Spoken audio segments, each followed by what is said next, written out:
Hi, Dr. Ratey, and thank you so much for joining with us today. Well, it's great to be here, and especially to be sending this over to Korea, one of my favorite countries of all time. My first question today will be, you've advocated the importance of exercise for much of your illustrious career. What made you become interested in exercise as a psychiatrist? Well, I grew up as an exerciser, as a tennis player, and realized the impact that exercise had on me. But I also, when I was in medical school in the 70s, I spied this article in the medical news about treating depression. Now, we had 10 years prior, we had just got our new antidepressants. They were miracle drugs. People with depression on these antidepressants would become undepressed. Well, there was this hospital in Norway that was admitting patients who were depressed into their hospital and offering them the choice either to take the antidepressant or to get involved in an 3 times a day exercise program. What they found was the results were absolutely the same. They spent the same amount of time in the hospital, and they had the same reduction in their depressive symptoms. This turned me on. Then, somewhat later, after I graduated from my training program, I was aware that I was seeing ADHD symptoms in adults. And I spoke at a cocktail party about this. And one of the people there came up to me and asked if he could see me, come to my office and see me. And I said, sure. Well, this person was a world famous thinker and author. He was a professor both at Harvard and at MIT, and was tireless in his work. Many books, papers, ideas, always flowing. Well, he came to see me and he said, well, I've been a marathoner all my life, running 8 miles a day just to stay in shape. 9 months ago, he sprained his knee and was in the process of rehabbing it. But he was also a different person. He was late for things. He was procrastinating.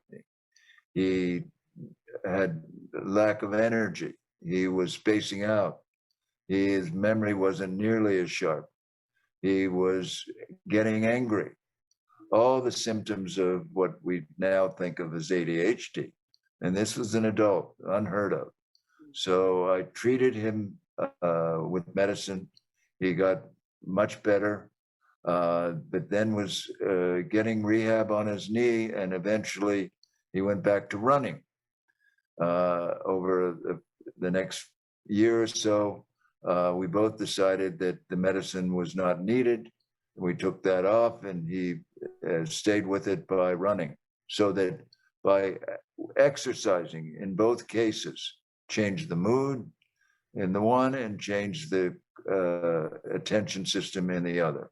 The second case led to a whole career in exploring ADHD and in paying attention to the magical effect of exercise, which is the brain's best tonic. Dr. Ratey, can you give a brief explanation of how fitness impacts learning? For example, are there any memorable case studies that come to mind? Yes, many. But how exercise works and fitness works on the brain is that when you're in a fit situation, your brain will have more blood flow through it. It'll bring more oxygen, more nutrients, as well as take the dross away. This then leaves the brain in a much better physical shape. But at the same time, when we move, we know we're using more of our 100 billion brain cells than in any other situation, human activity, because our brains evolved to help us be the best mover.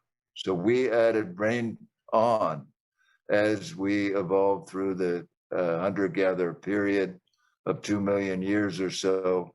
And these additional brain stuff made our brain big, but eventually made us the evolutionary victors because we could move more correctly. And eventually, with the development of language and increasing social groups, our new moving brain became our thinking brain. It's one expert said that thinking is the evolutionary internalization of movement. So this is why when we move, we turn on our thinking brain, if you will. All of those brain cells that we acquired to help us be great movers are now being used to think with. In Korea, as well as the United States, the pandemic resulted in severe learning losses and major social and economic problems for students. With this in mind, how do you feel exercise is especially important for children and adolescents? Well, we know that exercise helps the brain learn better, but it also helps with decreasing stress, anxiety, and mood problems. And this is important. Never have we been this depressed as a world because of our lockdowns and our fear of impending doom from the viruses and all the other stuff that this has brought to the fore. So without moving, especially its effect on our kids, has led to an increase of depression in the United States and throughout the world, an increase in suicide everywhere, and an increase in anxiety. It's estimated that 60-70% of our kids are now in a generalized anxiety situation where they're anxious all the time, and so exercise we know is a potent way to make our moods better, but also to reduce our anxieties. Education in Korea mainly takes place in the classroom. Most students sit for long periods of time with very little opportunity for movement, and this lack of activity only gets worse as they get older. So what impacts do you see from this limitation of movement? Well, what we see and know is that the more they have an opportunity to move, the more they turn their brains on. So lots of studies have been done to show that movement within the classroom, brief periods of movement, even getting up out of their chair and doing squats or dancing for 2 minutes, really changes the mood in the classroom, but also improves attention, improves motivation, because you're changing the situation, the environment, but you're also changing their brains.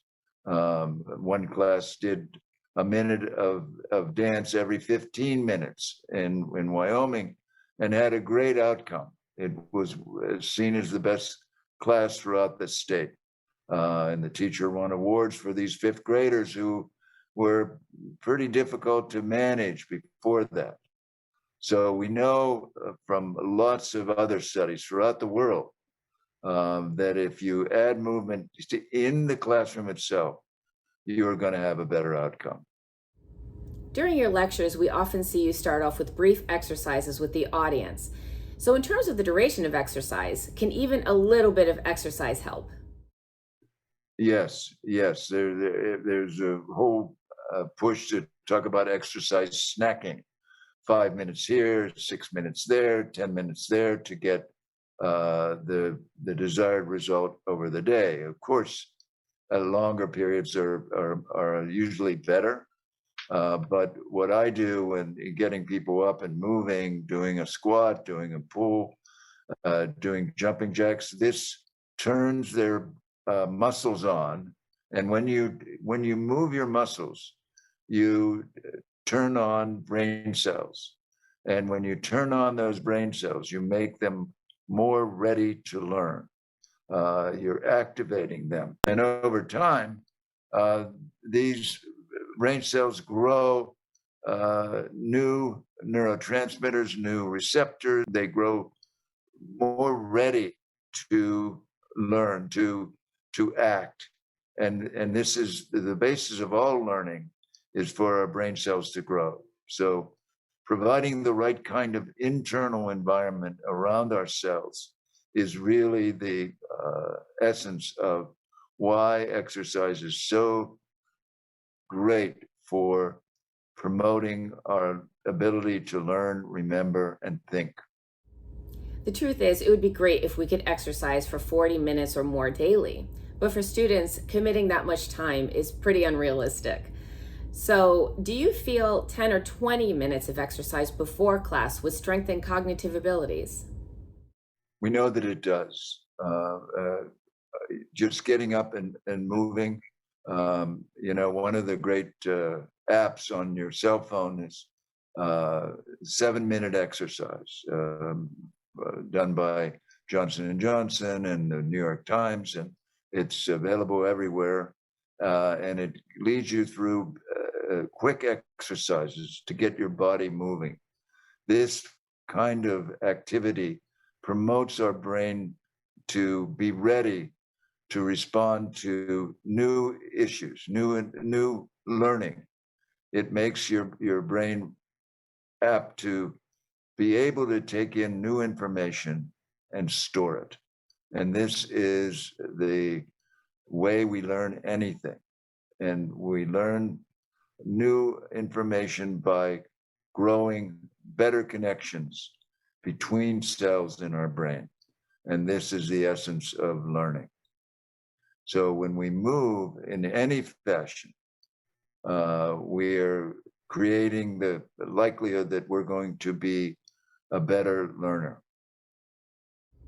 In your opinion, what are the differences between personal training and group exercise? And which do you feel is more beneficial for kids? Well, there's a big difference for sure, because the group has so much more magic in it than individual exercise. Meaning, we know that one of the best ways to get the brain active and make it grow and make it well is the power of connection. Another person or a group together. One of the things we see with exercise is there's release of all kinds of good growth factors, neurotransmitters, and hormones. And one of the major hormones that we're focusing on these days, especially post-COVID, is oxytocin. Oxytocin is known as the love and bonding hormone. And when we exercise, we release that. And this makes us more wanting to bond with others, as well as makes us more attractive and more receptive. And so this is why in groups that exercise together, you see an incredible growth of bonding with one another. In the US, the big thing is CrossFit. It's all about group working together, stretching themselves, competing with one another, competing with themselves to further their fitness. It's a major way that we suggest for people to stay with it. A group setting is so much better when you're exercising and you make a commitment to your group, because you're likely to show up for your running group, for your walking group, for your biking group, for your swimming group, or for your aerobic group. One, it's more fun. You get to see your buddies and friends, and it really provides an impetus to show up and do the best you can and have fun doing it. In your book, Spark, you state, exercise produces large amounts of neurons. But in order for neurons to survive, you need to create a rich environment and stimulate them. Understandably, we need adequate cognitive stimuli rather than depending solely on exercise. But why is it important to stimulate our brain after exercise, or to have a learning session right after exercise?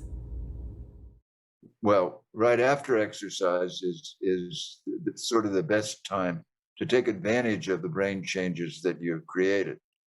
Now, what happens is you flood the brain with more neurotransmitters, with information coming up from the body, because your muscles move and they send off bits of stuff, growth factors, hormones, things called myokines and cytokines that travel up to the brain and really have an effect on our mood and on our ability to learn and remember. It actually changes the juncture of two nerve cells to make them more likely to grow together, to make them fire together, because that's what you want. You want to be able to have this happen, because that's the essence of learning.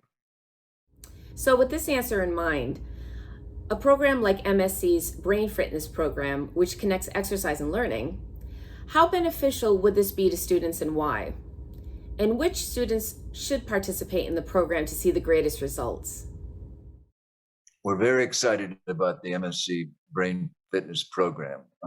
I really think it's a great model, using a period of fitness before, turning the brain on, working on balance, rhythm, aerobic changes, using our muscles, and then going right into a further stimulation, a cognitive stimulation, with the tried and true brain training sessions that in Korea you've had many years now, a few generations of people who have been through just the brain training side of learning, and adding on a prior exercise period before this should really advance the cause of learning, should make it even more potent for the learner to pick up new ways of understanding and appreciating the world. Dr. Ratey, thank you for your help in designing the MSC Brain Fitness program. We hope this program can provide a new and positive direction for Korean education and for the students participating in it. But before I go, can you give any words of encouragement to the students participating in the program? Yes. Get with it. Just do it. Why? Because you will profit from it. Your brain will grow. You will become a better learner. You also will participate in helping the world change, because we're lucky to have a number of partners that are going to help us show that using exercise and brain training together make a huge impact by changing your inflammation index, your microbiome, and changing your electricity in your brain, how your electricity flows in your brain, as well as measuring actual changes in your ability to think and remember, and show that with this combination, that our moods will be in better control, and we will be much more positive and willing and motivated to take on the world. So join up, be part of it, get in there, and help change the world.